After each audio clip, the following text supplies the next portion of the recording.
Siku ya leo nataka tujifunze kuhusu kutafuta Mungu na ukampata. Ukamtafuta Yesu na ukampata, kwa sababu kuna wengine wanamtafuta, wanachoka, wanawacha. Nimempata asiyebadilika, Yesu hawezi badilika. Nimempata asiyebadilika, Yesu hawezi badilika. Hawezi badilika, hawezi badilika, hawezi badilika, hawezi badilika. Haleluya. Amen. Bwana Yesu asifiwe. Hebu tuende katika kitabu cha Luke 19. Tuanze tu pale. Msomaji wangu, je, uko tayari? Luke ni 19 mstari wa kwanza. Luka 19 verse 1. Yes. Na tusome. Naye alipoingia Yeriko, alipita katikati yake. Na tazama, palikuwa na mtu jina lake ni Zakayo, mkubwa mmoja katika watoza ushuru, naye ni tajiri. Huyu alikuwa akitafuta kumuona Yesu. Yesu ni mtu wa namna gani? Asiyeweza kwa sababu ya umati wa watu, maana ni mfupi wa kimo. Akatangulia bio, akapanda juu ya mkuyu apate kumuona, kwa kuwa atakuja kuipitia njia ile. Naye Yesu alipofika mahali pale, alitazama juu, akamwambia, Zakayo, shuka upesi, kwa kuwa leo imepasa kusida nyumbani mwako. Akafanya haraka, akashuka, akamkaribisha kwa furaha. Hata watu walipoona walinungunika wote, wakasema, ameingia kukaa kwa mtu mwenye dhambi. Zakayo akasimama, akamwambia Bwana, tazama Bwana, nusu ya mali yangu nawapa maskini, na ikiwa nimenyang'anya mtu kitu kwa hila, namrudishia mara 4. Yesu akamwambia, leo wokovu umefika nyumbani humu, kwa sababu naye ni mwana wa Ibrahimu. Kwa kuwa mwana wa Adamu alikuja kutafuta na kuokoa kile kilichopotea. Simamia hapo. Bwana Yesu asifiwe. Haleluya. Bwana asifiwe. Ati palikuwa na mtu alikuwa anaitwa nani? Zakayo, alafu akafanya namna gani?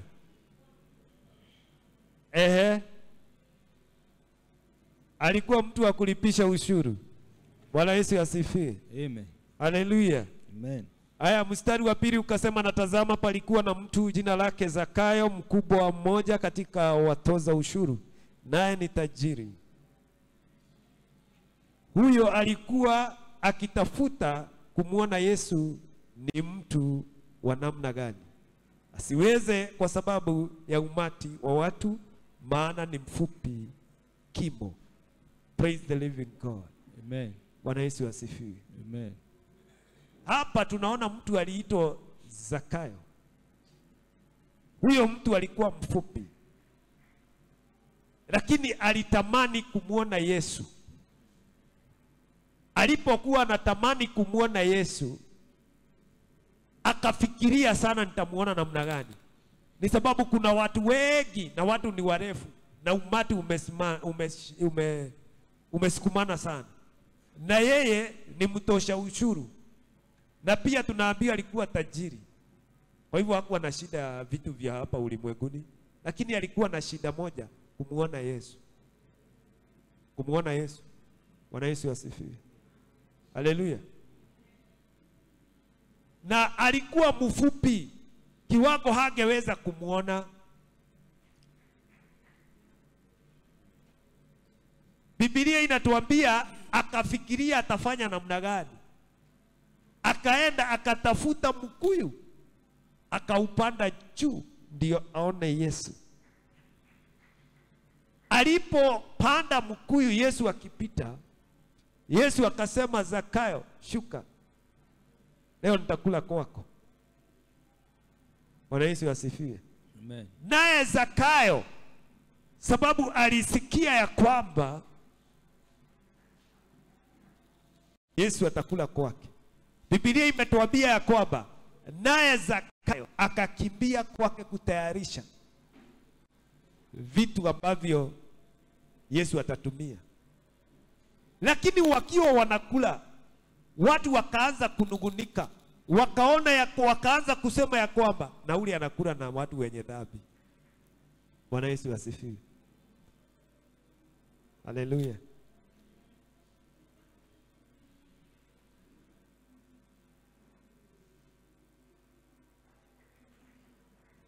Biblia inasema naye alipoingia Yeriko, alipita katikati yake, na tazama, palikuwa na mtu jina lake Zakayo, mkubwa mmoja katika watoza ushuru. Unaona sasa, hapa tunaambiwa ya kwamba ndio umpate Yesu kuna kugharamia. Ndio umpate huyo Yesu, Zakayo alitafuta mti. Ndio umpate Yesu, kuna kile ambacho unafaa kukiangalia uone kama kinaweza kukusaidia katika njia ya kumtafuta Mungu. Bwana Yesu asifiwe. Sasa saa zingine huwa tunatafuta kitu cha kutusaidia tupate Mungu, lakini badala tuangalie tuingie katika roho wa Mungu, tunaingia katika njia ya kupotozwa na kuenda zaidi nje ya Mungu. Tunakosa kupatana na Yesu. Bwana Yesu asifiwe. Kitu cha pili, lazima uelewe ya kwamba lazima uombe, uinuke katika maombi yako, ndio Yesu sasa aanze kukuangalia. Sababu alipoangalia akaona yeye ni mfupi, alipanda katika mti ndiposa Yesu amuone. Kwa hivyo kuna ile kuingia kuomba zaidi ndiposa uinuliwe kiroho, ndiposa naye Mungu ama Yesu mwenyewe aanze kukuona. Utaonekana kwa mambo gani? Kwa kutii neema, kwa kutii sheria zake, na kwa kutii Yesu Kristo ataanza kukuona. Bwana Yesu asifiwe. Ataanza kukuona. Kwa hivyo haijalishi Zakayo alikuwa na dhambi kiasi gani, lakini kile kinajalisha Zakayo alimtafuta Mungu kwa njia gani. Haijalishi wewe uko na dhambi kiasi gani, haijalishi yale ambaye wewe pengine umekuwa ukipitia, lakini kile kinajalisha kutafuta Mungu kwako. Mungu, Yesu mtapatana naye. Sababu pia kuna njia ya kutafuta Yesu. Ni nini ilituma Zakayo aone Yesu ndio ule na yeye ni mfupi, afikirie kwenda kutafuta mkuyu, na akitafuta mkuyu alijua Yesu atapitia hapo. Alijua Yesu atapitia hapo. Alijuaje Yesu atapitia hapo? Bwana Yesu asifiwe. Ni sababu lazima kitu cha kwanza ujue kama wewe mwenyewe malengo yako na Kristo yanaenda sambamba. Ndio Kristo naye atafute moyo wako na atafute roho yako. Atapita hapo. Praise the living God. Bwana Yesu asifiwe. Biblia ikatuambia ya kwamba naye wakati ambapo aliangalia Lazaro, akamwambia Zakayo, shuka. Inatuambia hivi, wakati ambapo na wewe unakubali Kristo na unakaa ndani ya Kristo, lazima ujue kunyenyekea, ushuke kwa mambo mengi. Praise the living God. Bwana Yesu asifiwe. Uondoe kiburi, uondoe masengenyo, uondoe kuangalia watu kijicho, uondoe mambo mengi ndani yako. Hiyo ni kusema akashuka. Huwezi ongea na Mungu ukiwa juu. That's why Yesu anamwambia Zakayo, shuka. Kwa hivyo Mungu akija ndani yako anaondoa vitu vingi, unashuka, unakuwa mtu ambaye amenyenyekea, mtu ambaye anaona mambo tofauti. Ni sababu hauwezi kuwa na Mungu tena uwe juu. Bwana Yesu asifiwe. Kwa hivyo furaha inatoka wapi? Inatoka ndani ya Kristo. Kwa hivyo tunafundishwa kwamba akashuka haraka alipoambiwa ashuke. Sijui kama wewe ukipewa neno la Bwana huwa unalichukua haraka na kuliweka ndani ya moyo. Sijui kama wewe ukisikia neno la Bwana wewe unalitoa makosa ama unasema ni langu, unalichukua kwa haraka na linaanza kujenga. Sijui wakati ambapo unasikia neno la Bwana likineno huwa unalishika kwa haraka. Bwana Yesu asifiwe. Na linalikuwa furaha ndani yako. Ni sababu wakati Lazaro alipoambiwa ashuke, Zakayo alipoambiwa ashuke, alishuka haraka na akawa ana furaha. Wakati unamtumikia Mungu, unakuaga na furaha ama unakuaga na jia gani? Ni kilio, ni huzuni. Wakati unakuja kanisani, ni kusukumwa, ni kuambiwa twende. Ni shida zinakusukuma ama ni kufurahia kumtumikia Bwana.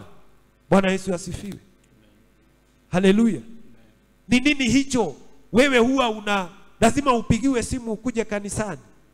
Lazima uambiwe wiki mzima uko hivi na hivi na hivi ndio ukuje kanisani. Lazima utengenezwe ndio ukuje kanisani. Unakuaga na furaha kwa neno la Bwana. Ni sababu usipokuwa na furaha, Bwana hawezi kukupatia hiyo furaha. Bwana Yesu asifiwe. Tuko mstari gani? Nisomee huyo. Mstari wa 8. Wa 7 ama 8.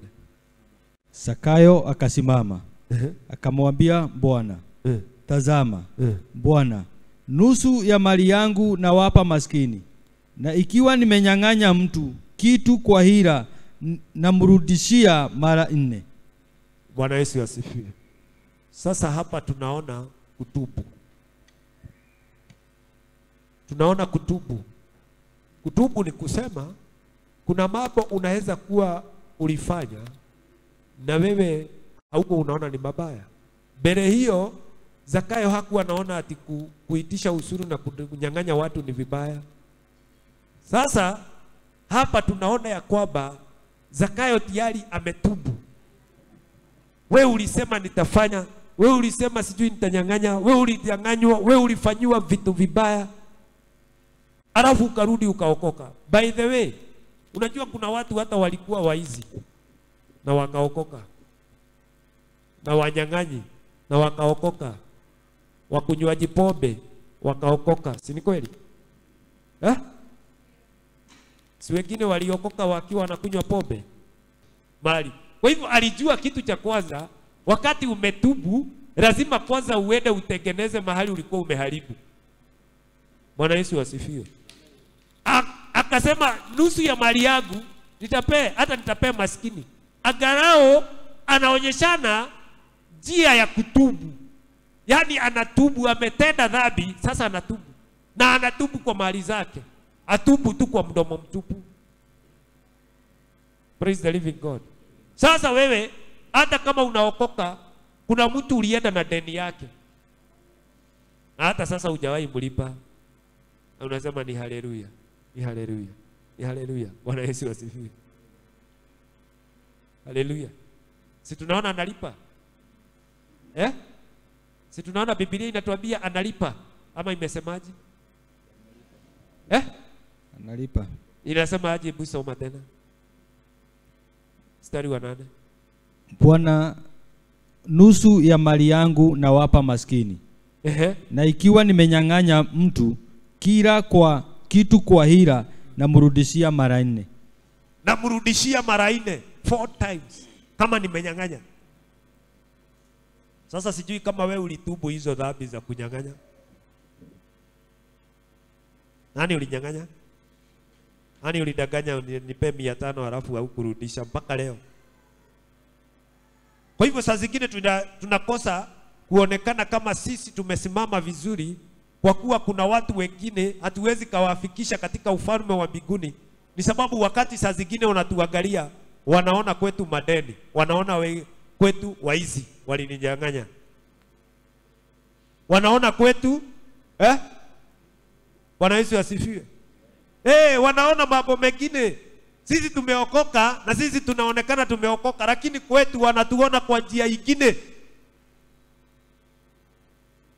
Sasa tunaona ya kwamba huyu Zakayo alijua jinsi ya kuweza kutafuta ule ufalme wa mbinguni, kusema ya kwamba hata anauzisha mali yake.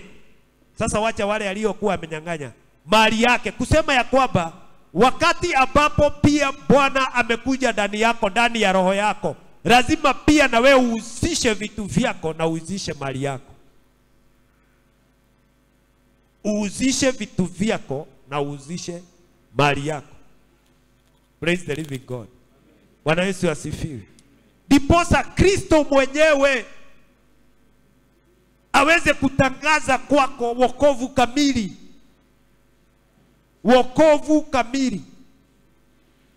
Ni sababu kitu cha kwanza tuliona lazima uinuke juu katika kila jambo, kwa maombi, kwa mambo zako, kwa sadaka zako. Ukisha inuka juu, Kristo anakuja.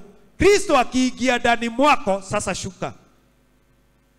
Ndio ujue ni nini, ni dhambi gani iko ndani yako, uweze kutubu. Ni sababu hauwezi tubu ukiwa na kiburi, ukiwa juu. Hauwezi tubu ukiwa na mashida tofauti ambazo zinatuma pengine usiweze, sababu mashida nazo zinaweza tuma usiinuke katika kiroho. Na sio tu mashida za hapa ulimwenguni, mashida za kiroho. Ulinyang'anya, ulinena, ulifanya. Bwana Yesu asifiwe. Kwa hivyo Biblia ikatuambia ya kwamba alipojua Kristo ameingia ndani yake, alishuka. Unaambiwa kitu, unachukua tu, huyo ni mtu wa Mungu, alikuwa tu anaongea. Mungu anakunenea kitu kwa maandiko, hiyo ni andiko tu, sio langu, limeandikwa kwa Biblia. Nabii ananena, hiyo tu ni nabii. Ignorance. Watu wengi, sababu Zakayo hakuigino, alijua yeye sio wa ile ufalme, sababu hakuwa ameingia katika ule ufalme wa Kristo. Yeye haja yake alitaka kumuona huyu ambaye anafuatafuatwa na watu wanahubiri ni nani. Hakuigino. Alipoambiwa shuka, hakuigino, alishuka kwa haraka. Na Biblia inatuambia kwamba alishuka kwa haraka na kwa furaha. Praise the living God. Bwana Yesu asifiwe. Alishuka kwa haraka na roho yake ikafurahi. Hakuigino. Shida yetu watu wa Mungu ni ignorance.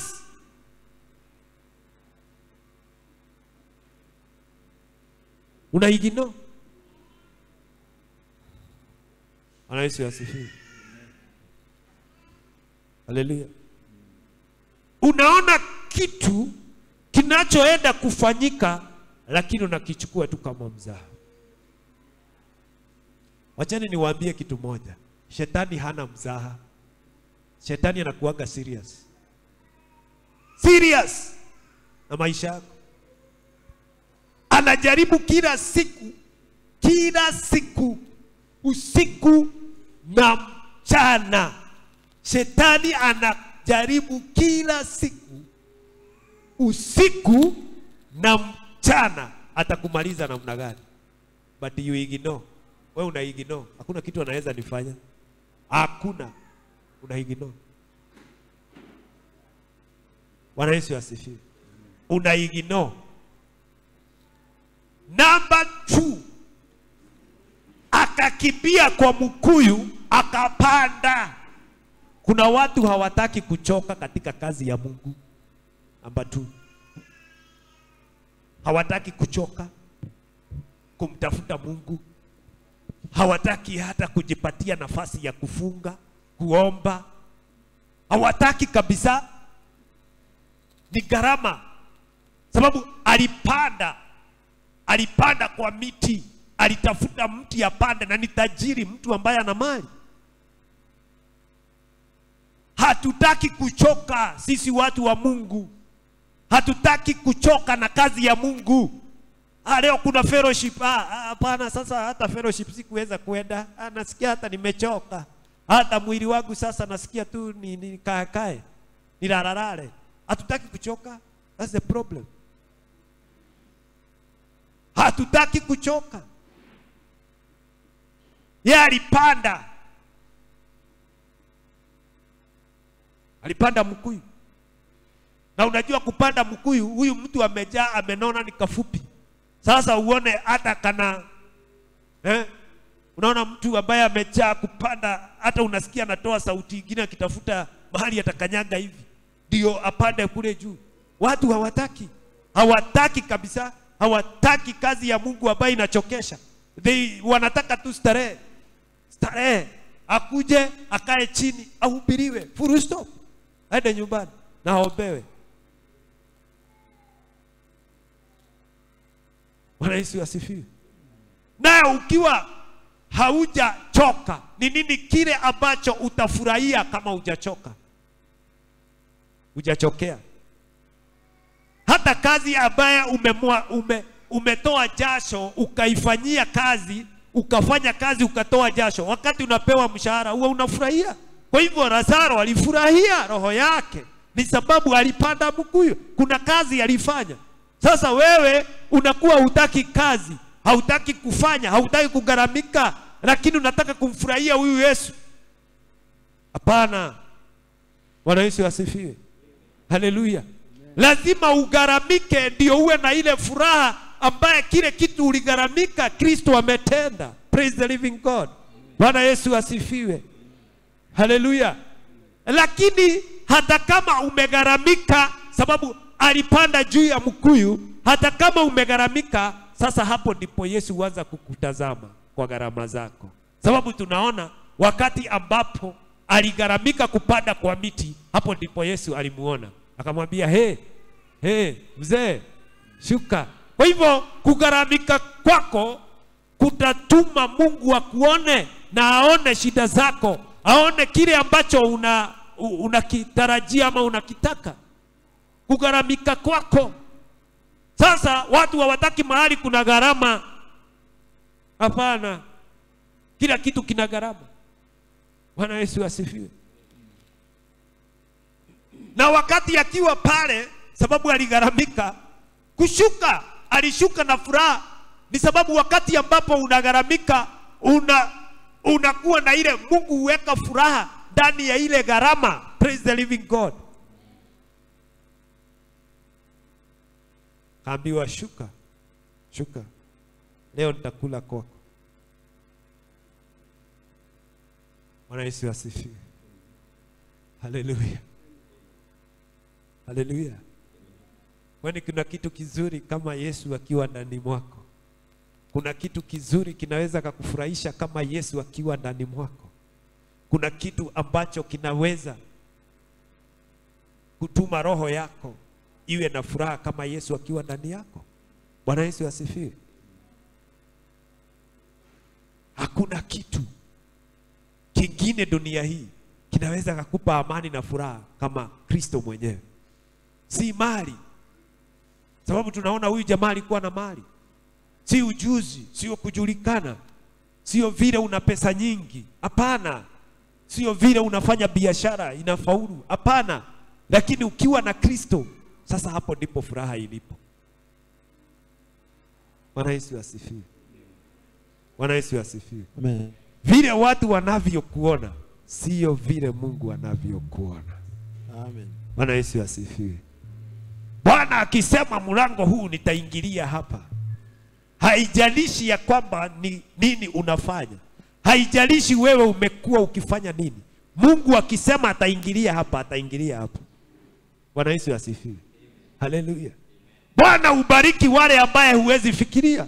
Haungefikiria ya kwamba Zakayo angekuwa mmoja wa kubarikiwa katika ufalme wa mbinguni. Ni sababu kuna wale walimfuata kila siku wakisema amen, wakisema haleluya, wakiomba, wakimfuata hata wenyewe, mpaka wale ambaye walikuwa wanafunzi 12 walishangaa kuona huyu anaweza kaingia katika ufalme wa mbinguni namna gani.